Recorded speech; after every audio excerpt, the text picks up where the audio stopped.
president's on the move! He's busting out. God bless you all, and God bless America.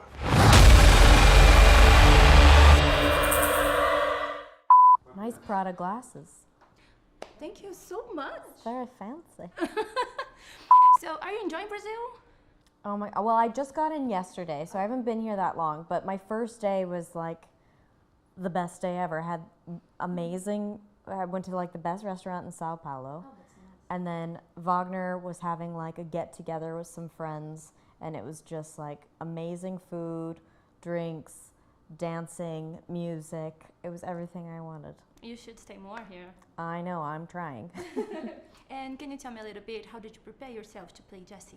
Well, first was getting the camera, and I was shooting on film, so understanding the sort of technical aspect of being able to, I didn't want to fake it, you know, I wanted to really be taking every shot, make sure it was composed properly, and So you were taking pictures? yes, yeah, so every photo you see me take in the movie, I'm actually taking on the Nikon FE2.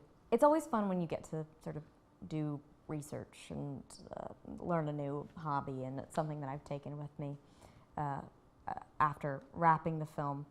So first I dove into that, and then I got to read up on war photographers, specifically Lee Miller is mentioned in this movie, so I read up a lot about her. She's an incredible woman. If people don't know about her life story, I urge especially women to read up about Lee Miller's life. Dawn McCullen, who my character is actually named after. My character is Jessie Cullen. And then more modern war photographers like Lindsay Addario. And there was one documentary that we all watched together in the rehearsal period called Under the Wire, which is about Mary Colvin's story. Very hard documentary to watch, but it was essential for all of us to understand the bonds between these people.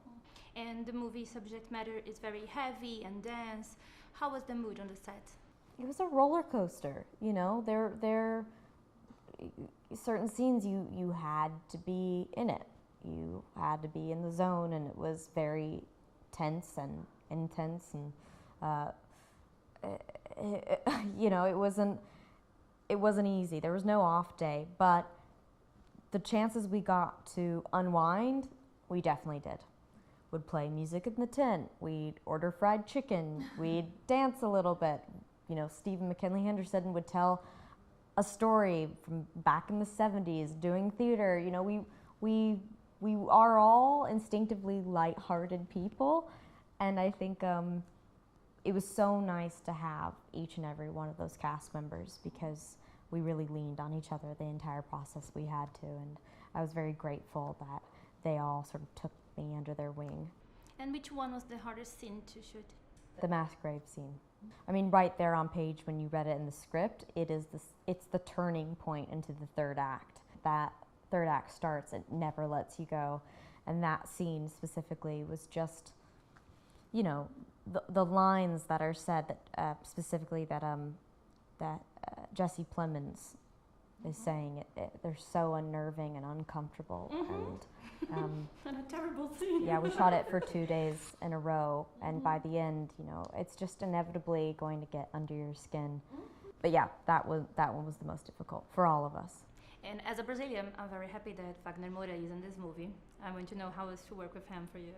I mean, everything you could ever imagine, everything you'd want Wagner to be, he is. He's just so joyous, so loving and caring, incredibly hardworking and passionate, and he's just a dream. He's an incredible actor. He gives so much to this film.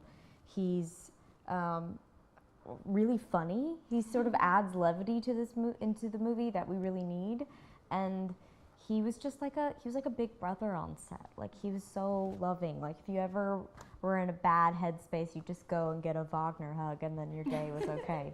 That's so nice. And as we were talking, you played Priscilla, that it's such a strong woman and a real one. And now Jessie, she's inspired in a lot of real people, but she's not like a real person. But she's very strong too. Do you think that there are some similarities between those two characters? Well, I definitely think the parallels, you are watching someone grow up in the film. And you see that in Priscilla and you see that in Jessie.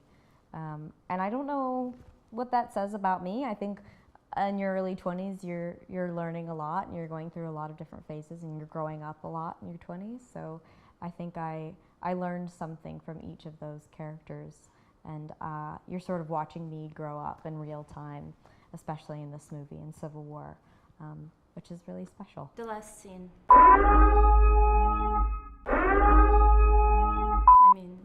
You see that she's a woman now. She knows what she's doing, right? Yes. And I want to know, what was your reaction when you first read the last scene? And how does everything end? How was it? I think I was like, no. Yeah, it's heartbreaking, that scene, and it's really hardcore. And that baton pass between Jessie, or Lee and Jessie, is emotional and touching, but a bit sad and inevitable, and it's got so many emotions within it. But hopefully it's moving when people see it. But yeah, you're watching Jessie sort of start to follow in Lee's footsteps right in that last frame. And my last question, when the movie ended, I was a little bit afraid of this. It's fiction, but I don't know, it may come true. Are you afraid? Were you afraid while you were doing it? I think when I first read the script, I felt so many different things. But yeah, exactly. I think inevitably it's scary. You know, it's something deeply personal to me, especially being American. Although I think that this story could be set in any country all over the world. But I think that's what cinema is so useful for. I mean, there's so many great things that cinema can do, but one of them is working through your fears with movies, you know, and I think that's what we were all doing as cast members, and we all have our own separate specific anxieties about the way the world is sort of playing out, and I hope that audiences can also see this and use this film to work through their own fears, and that, you know, at the end of the day, I hope that it sparks conversations that are really needed. Whoa.